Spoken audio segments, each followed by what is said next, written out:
रूस और यूक्रेन के बीच छिड़ा विवाद थमने का नाम नहीं ले रहा है। दावा किया जा रहा है कि रूस ने यूक्रेन के कई शहरों पर एयर स्ट्राइक की है। इसके बाद यूक्रेन ने देश में इमरजेंसी की घोषणा कर दी है। इसके अलावा यूक्रेन ने दावा किया है कि रूसी कार्रवाई में उसके 40 सैनिकों और 10 नागरिकों की जान चली गई है। यूक्रेनी राष्ट्रपति के सलाहकार ओलेस्की एरेस्टोविच ने कहा कि कई लोग घायल हुए हैं। उन्होंने ये नहीं बताया कि क्या हताहतों में आम नागरिक भी शामिल हैं। रूस ने बड़ी तादाद में जमीन पर निशाना साधने वाली क्रूज मिसाइलों और बैलिस्टिक मिसाइलों का इस्तेमाल किया। यूक्रेन पर रूस के खतरे को देखते हुए यूक्रेन के लिए जाने वाली सभी स्पेशल फ्लाइट को कैंसिल कर दिया गया है। वहीं अब इस पूरे मामले पर नाटो की प्रतिक्रिया आई है। नाटो का कहना है कि रूस यूक्रेन से जल्द अपनी सेना हटाए। नाटो के सेक्रेटरी जनरल स्टोल्टेनबर्ग ने कहा कि नाटो पूरे तरीके से इस संकट में यूक्रेन के साथ खड़ा है।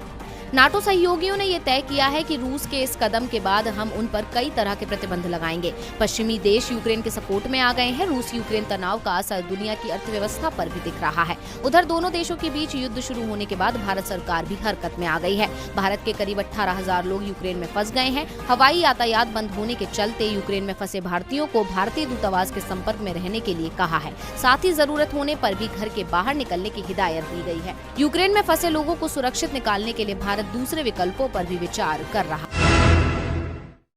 उत्तर प्रदेश में 4 चरणों का मतदान संपन्न हो चुका है। सबकी नजर अब 5वें चरण के मतदान पर है।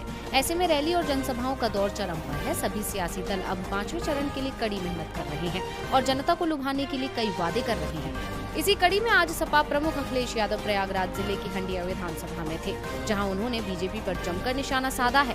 बीजेपी पर हमला बोलते हुए अखिलेश ने IAS PCS में भर्ती का मुद्दा उठाया। अखिलेश ने कहा कि गर्मी निकालने वालों ने भर्ती नहीं निकाली। आज युवाओं की उम्र बढ़ गई है। भर्ती निकालने के नाम पर इनके मुंह पर ताले लगे हैं। युवाओं की कड़ी मेहनत के बाद भी सरकार ने 3 साल से सेना में भर्ती नहीं निकाली है। अखिलेश यादव जहां प्रदेश में भर्ती की बात कर रहे हैं, वहीं कांग्रेस महासचिव ने बीजेपी पर जाति और धर्म की राजनीति करने का आरोप लगाया है। कांग्रेस महासचिव प्रियंका गांधी ने बाराबंकी में कहा, उत्तर प्रदेश की राजनीति में जाति और धर्म पर ज्यादा जोर होने से राजनेता बेफिक्र हो गए हैं और वो असल मुद्दों को दरकिनार कर रहे हैं। बीजेपी पूरे देश में जनता से झूठ बोलने का काम करती है और जनता इनके जाल में फंस जाती है, लेकिन अब जनता भी इनके झूठे वादों से वाकिफ हो चुकी है। प्रियंका गांधी जहां बीजेपी पर धन की राजनीति करने का आरोप लगा रही हैं, तो वहीं आज सूबे के मुखिया योगी आदित्यनाथ बाराबंकी में ही हिंदुत्व कार्ड खेलते हुए नजर आए। बाराबंकी की जनता को संबोधित करते हुए योगी ने कहा कि पहले की सरकारों में हिंदुओं को पूजा तक नहीं करने देते थे, मगर अब कांवड़ियों पर फूलों की वर्षा होती है। जबरन मूर्ति विसर्जन को रोका जाता था और कांवड़ियों को परेशान किया जाता था, लेकिन हमारी सरकार के कार्यकाल में ऐसा नहीं हुआ। कांवड़ को किसी ने नहीं रोका। आज प्रदेश में धूम के साथ कांवड़ यात्रा निकलती है। योगी ने एक बार फिर धार्मिक कार्ड खेला तो ओवैसी ने मुसलमानों का मुद्दा उठा दिया। AIMIM प्रमुख असदुद्दीन ओवैसी ने कहा, प्रधानमंत्री मुस्लिम लोगों के हित की जो बात करते हैं वो सब झूठ और बकवास है। देश की जनता बीजेपी के झूठे वादों में नहीं आने वाली। इस देश में कई प्रधानमंत्री आए और चले गए। हम देश का नमक खाते हैं, बीजेपी या मोदी का नहीं। किसानों के खेत में जो छुट्टा जानवर घूमते हैं और फसलों को चट कर जाते हैं, उनके लिए क्या योजना है? इसका बखान जनता के सामने बीजेपी क्यों नहीं करती है? नमक योगी मोदी का नहीं है। हम लोग नमक से लेकर पानी जो भी खाते पीते हैं उसकी अदायगी करते हैं। ओवैसी ने तो नमक से लेकर पानी तक की बात कह दी।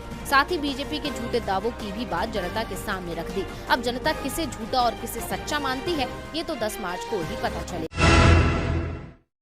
महाराष्ट्र में जब से महाविकास अघाड़ी की सरकार बनी है, तब से जांच एजेंसियों की नजर तीनों दलों के नेताओं पर है। कभी किसी नेता पर शिकंजा कसा जाता है तो कभी किसी पर। अब ईडी के रडार पर महाराष्ट्र के अल्पसंख्यक कार्य मंत्री नवाब मलिक आ गए हैं। लंबी जांच और पूछताछ के बाद ईडी ने धन शोधन के एक मामले में उन्हें सलाखों के पीछे डाल दिया। इसके बाद मलिक को धन शोधन मामलों की सुनवाई करने वाली एक विशेष अदालत के समक्ष पेश किया गया, जिसने उन्हें 3 मार्च तक के लिए प्रवर्तन निदेशालय की हिरासत में भेज दिया।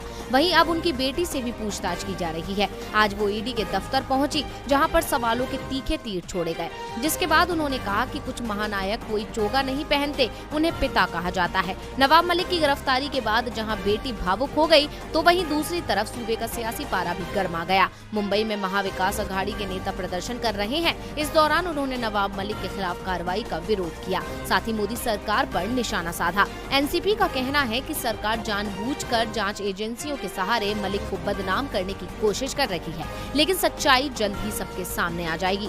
वहीं इस मामले को लेकर बीजेपी लगातार सरकार को घेर रही है। विरोधी पार्टी ने भी आज जमकर सड़कों पर विरोध किया, साथ ही नवाब मलिक के त्यागपत्र की मांग की। अब इस मामले में तो आरोप प्रत्यारोप का दौर तेज हो चुका है, लेकिन ये तो जांच के बाद ही साफ होगा कि कौन दोषी